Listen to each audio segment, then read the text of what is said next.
အားလုံးပဲမင်္ဂလာပါအင်းမြင့် education မှာယနေ့သင်ကြားမယ့်သင်ကြားရေး lesson ကတော့ G7 သင်ယူအခန်း1ရဲ့ Lesson-15 ပဲဖြစ်ပါတယ်ဆရာတို့ပု္ပ္ပာနံပါတ်2ကိုရောက်ရှိပါပြီပု္ပ္ပာနံပါတ်2မှာတွက်ပါလို့ပဲပြောထားပါတယ်ဒါဆိုရင်ဆရာတို့ကပေးထားသောပု္ပ္ပာတွေကို order operation တွက်ချက်မှုအစီအစဉ်တိုင်းတွက်ပေးသွားမယ်ဆိုရင်ဆရာတို့လိုချင်တဲ့တန်ဖိုးကိုရရှိမှာပဲဖြစ်ပါတယ်အကယ်၍နံပါတ်2မှာမေးခွန်းလေးပြောင်းလိုက်ပါမယ်အောက်ပါပု္ပ္ပာတို့ကိုသက်ဆိုင်ရာဂုဏ်တက်တိအသုံးပြု၍တွက်ပါလို့ပြောထားရင်ဆရာတို့တွက်ချင်တယ်လို့တွက်ပြီးလို့မရတော့ပါဘူး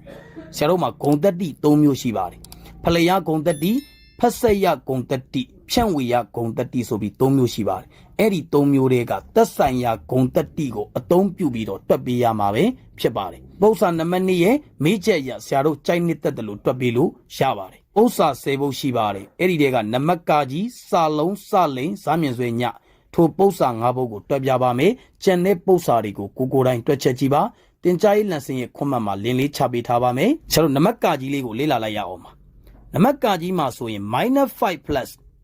-2 plus 8လို့ပေးထားပါတယ်ဒါဆိုရင်ဆရာတို့ -5 က -5 ပါ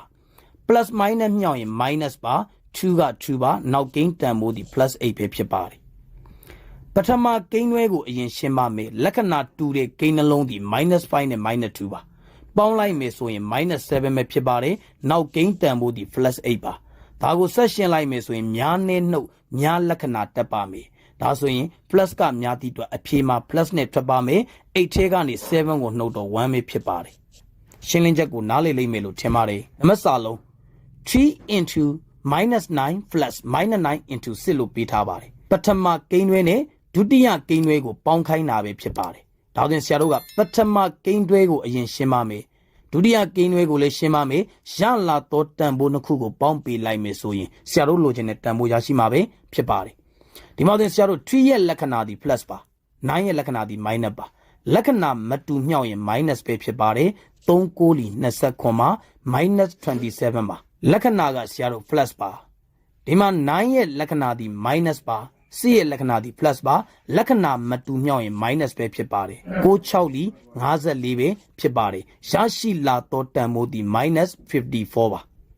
ဆက်လက်ရှင်းပေးပါမယ်-27 plus minus မြောက်ရင် minus ပါနောက်က54ပဲဖြစ်ပါတယ်ဆရာတို့လက္ခဏာတူရင်ပေါင်းပါမယ်တူတဲ့လက္ခဏာတက်ပါမယ်တူတဲ့လက္ခဏာဒီ minus ပါ27နဲ့54နဲ့ပေါင်းပေးမှာပဲဖြစ်ပါတယ်ရရှိလာသောတန်ဖိုးဒီ -81ပဲဖြစ်ပါတယ်နံပါတ်စလေး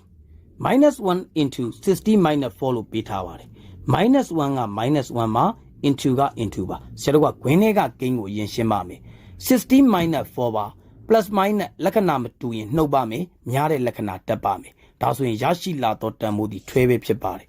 ထွဲနဲ့ -1 နဲ့မြောက်ရင် -ထွဲပဲဖြစ်ပါတယ်မစမြင်စွဲ5 into -8 -2လို့ပေးထားပါတယ်5 into က5 into ပါခွင်းထဲကကိန်းကိုရှင်းလိုက်လို့ရရှိလာသောတန်ဖိုးဒီ -10 ပဲဖြစ်ပါတယ်လက္ခဏာတူရင်ပေါင်းပါမယ်တူတဲ့လက္ခဏာတက်ပါမယ် plus 5နဲ့ -10 ကိုမြောက်မှာပဲဖြစ်ပါတယ်လက္ခဏာမတူမြောက်ရင် minus ပါ15လီ50ပါရရှိလာသောတန်ဖိုးဒီ -15 ပဲဖြစ်ပါတယ်နံပါတ်ည5 - 3 into -2လို့ပေးထားပါတယ်ခွင်းထဲကကိန်းကိုအရင်ရှင်းလိုက်လို့ရရှိလာသောတန်ဖိုးဒီ2ပဲဖြစ်ပါတယ်2 into -2 ပါလက္ခဏာမတူမြောက်ရင်ဆရာတို့ minus နဲ့ထွက်ပါမယ်2နဲ့လီဒီ4ပါရရှိလာသောတန်ဖိုးဒီ -4 ပဲဖြစ်ပါတယ်ယနေ့သင်ကြားပေးခဲ့တဲ့နံပါတ်1ပု္ပ္ပာရဲ့ရှင်းလင်းချက်ကိုနားလည်လိမ့်မယ်လို့ထင်ပါတယ်အားလုံးကိုကျေးဇူးတင်ပါတယ်ရှင်လန်းချမ်းမြေ့ကြပါစေဗျာ